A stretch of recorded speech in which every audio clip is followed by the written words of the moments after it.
Donald Trump is worried he won't get into heaven and Netflix is getting into podcasts? I'm Jessica Alaniz and welcome to a news show. This past Sunday, President Donald Trump told a reporter he didn't think he'd be getting into heaven. A couple weeks ago, you were doing an interview and you talked about how you hope to end the war in Ukraine because it might help you get into heaven. How does this help? Does this help? I mean, I'm being a little cute. I don't think there's anything going to get me in heaven. Okay, I really don't. I think I'm not maybe heaven bound. I may be in heaven right now as we fly in Air Force One. I'm not sure I'm going to be able to make heaven. Why would he say that? Is it the cheating on his wife? The Epstein files? The color orange? But maybe he can get into one of those backup heavens, like from Norse mythology or whatever. And I'll see you in Valhalla. There you go. In DSL news, look it up. Trump asked reporters how Caroline Leavitt was doing at her job. How's Caroline doing? Is she doing good? How you doing? Should Caroline be replaced? Huh? That's up to you, sir. It'll never happen. Nobody wants to It'll stick never up for happen. me. Look. Great job. Thank you, Kate. Do you want That to face elaborate? and those Katie and those lips, they move like a machine gun, right?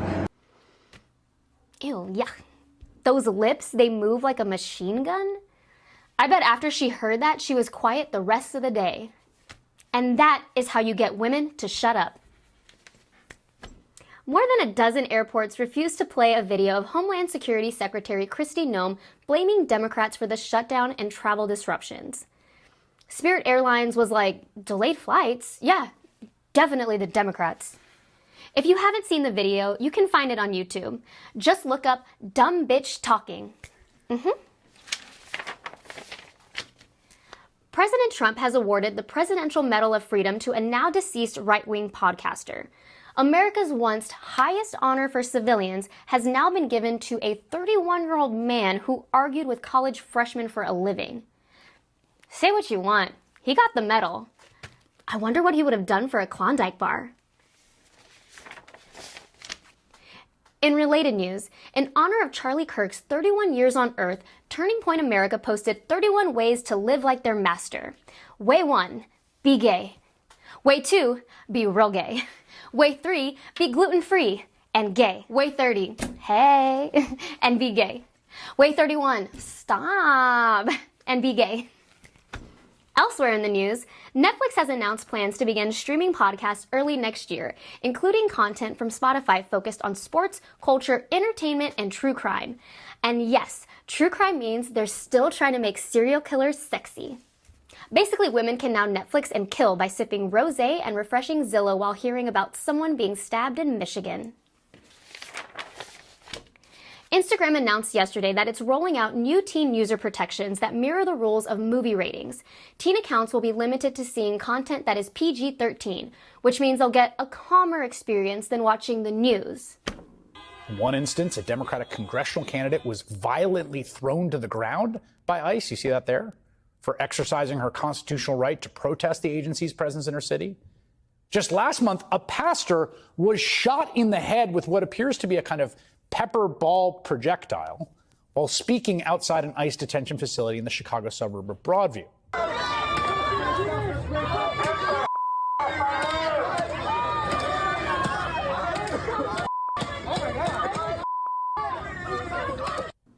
Oh, yeah, okay. Instagram will block entire accounts that post 18+ content and prevent teen users from sites like OnlyFans or liquor stores.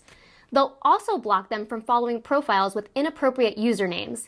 Sorry, Lauren Boebert over the pants HJ69. I thought it was reach across the aisle, not a reach around. Walmart has partnered with OpenAI so shoppers can buy things directly in ChatGPT.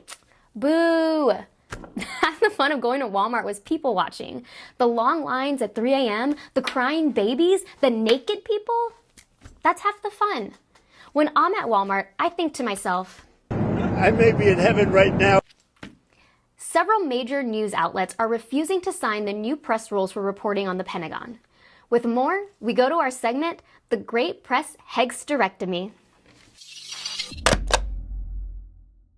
The new restrictions dictate that reporters can neither solicit nor obtain any information that the Department of Defense does not explicitly authorize. Secretary of Defense Pete Hegseth defended the new policy in a press conference, and it went how you expect. I appreciate the question because it was interesting to watch. We had a chance to go along on the historic trip of Middle East peace, which our generation of veterans never dreamed would be possible. So you would think that the Pentagon press corps of all press corps would be front and center across the board on wanting to give credit to the president for forging this kind of peace, and instead what they want to talk about is a policy about them, which simply says maybe the policy should look like the White House or other military installations where you have to wear a badge that identifies that you're press, or you can't just roam anywhere you want. It used to be, Mr. President, the press could go anywhere, pretty much anywhere in the Pentagon, the most classified area in the world. Or also that if they sign on to the credentialing, they're not going to try to get soldiers to break the law by giving them classified information. So it's common sense stuff, Mr. President. We're trying to make sure national security is respected, and we're proud of the policy. To be clear, the new rules would make seeking out information the department does not put out itself criminal activity that is not protected by the First Amendment. Kind of like how when your boyfriend says you can tell him anything without fear, that does not cover what you think of his friends or how tall you think he actually is. Nearly every news outlet has rejected the new rules, from AP to the Washington Post to the New York Times to CNN to NBC to Fox News. Let it be known that there is one thing more powerful than an ideological divide for these journalists: being a nosy bitch who loves gossip. It's why they all got into it in the first place. That and All the President's Men. Side note, do we think the movie about Trump's time in office will be called All the President's Little Girls? The deadline to sign these rules was on Tuesday, but only the infamously pro-Trump network One America News has signed. In fact, dozens of journalists handed in their press passes on Wednesday. And if you're thinking this sounds like the only source of news from the Pentagon is going to be a propaganda machine that would put North Korea's to shame, well, give credit to the president. Thanks for watching. Make sure to like and subscribe. I'm Jessica Alaniz, and now we leave you with today's mic drop moment.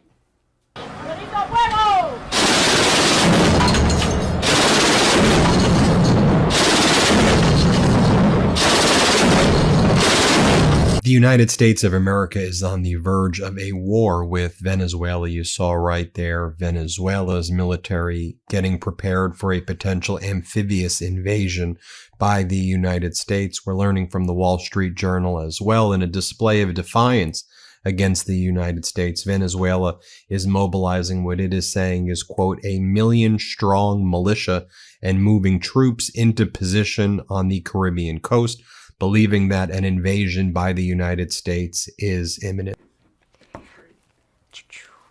Wemby. Oh, we're doing it? Wait, I'm gonna go back.